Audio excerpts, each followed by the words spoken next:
Most people think they're following Jesus, but what if they actually missed what he meant by follow me?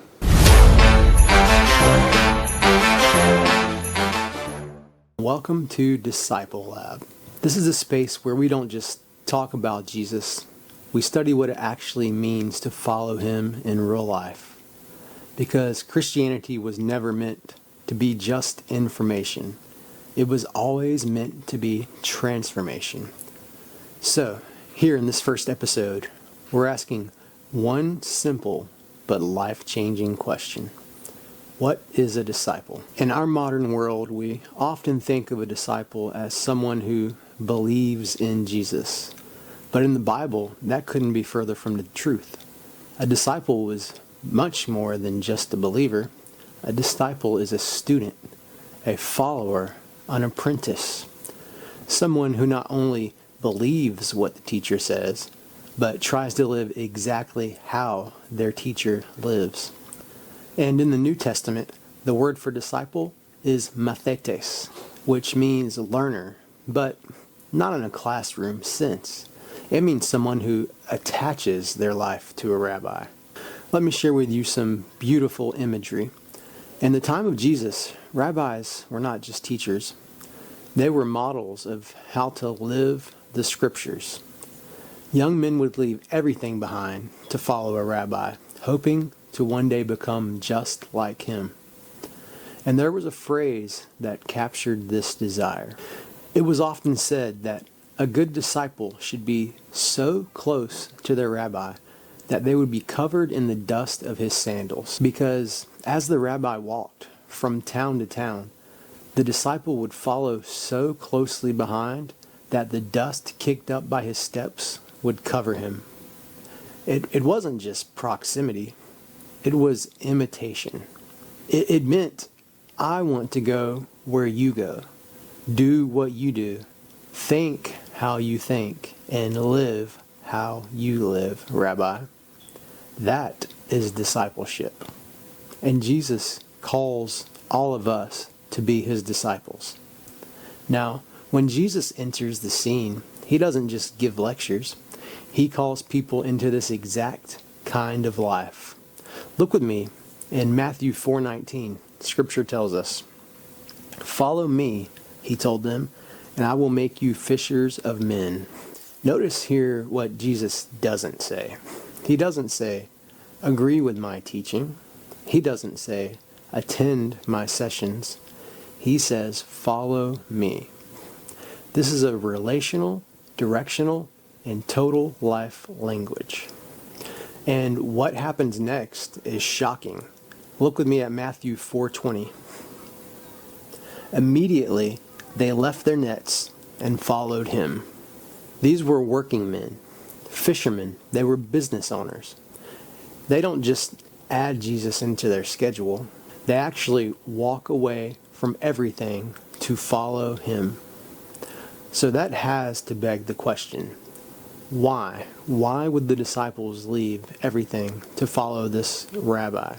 This is because they understood the invitation wasn't to a new belief system. It was to a new life.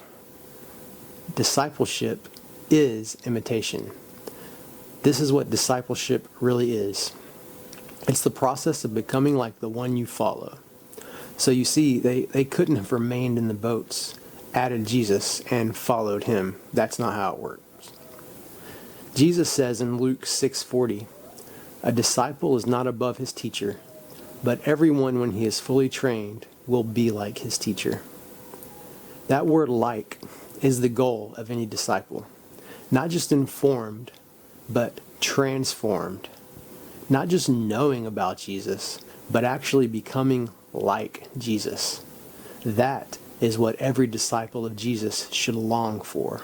You see, in Jewish culture at the time, there was actually a saying, "May you be covered in the dust of your rabbi."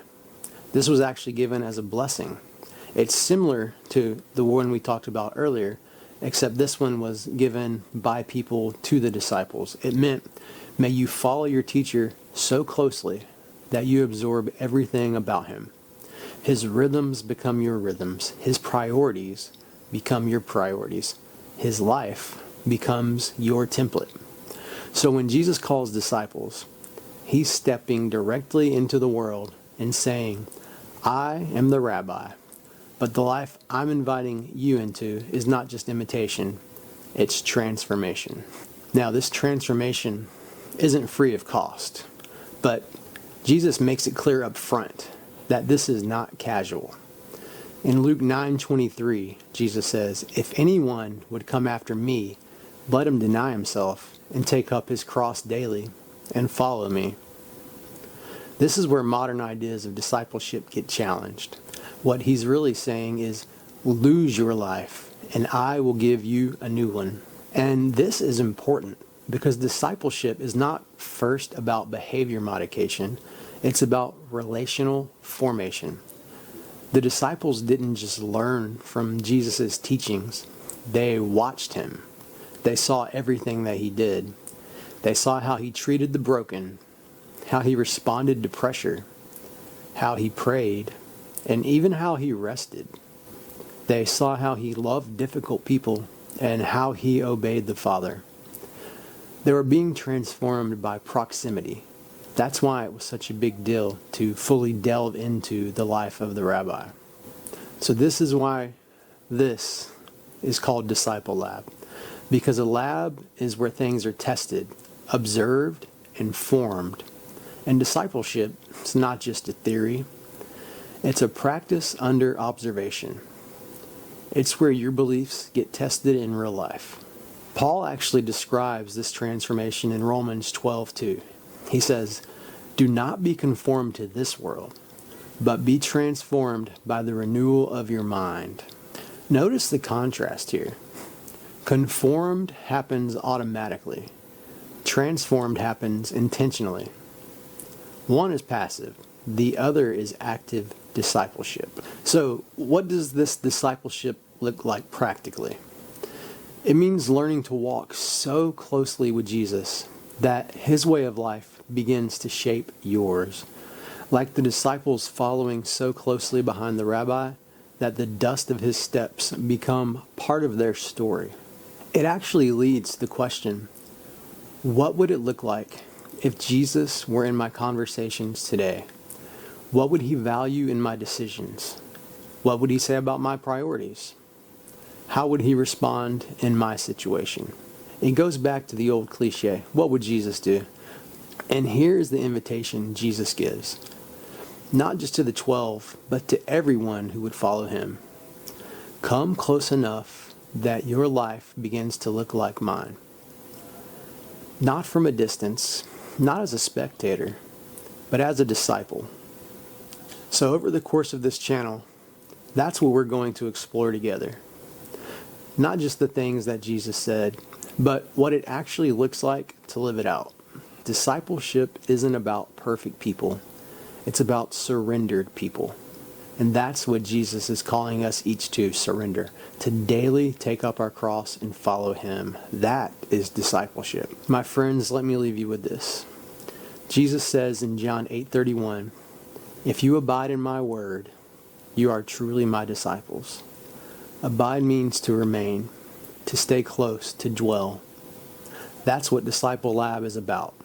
Learning to abide, learning to follow, learning to become like Jesus.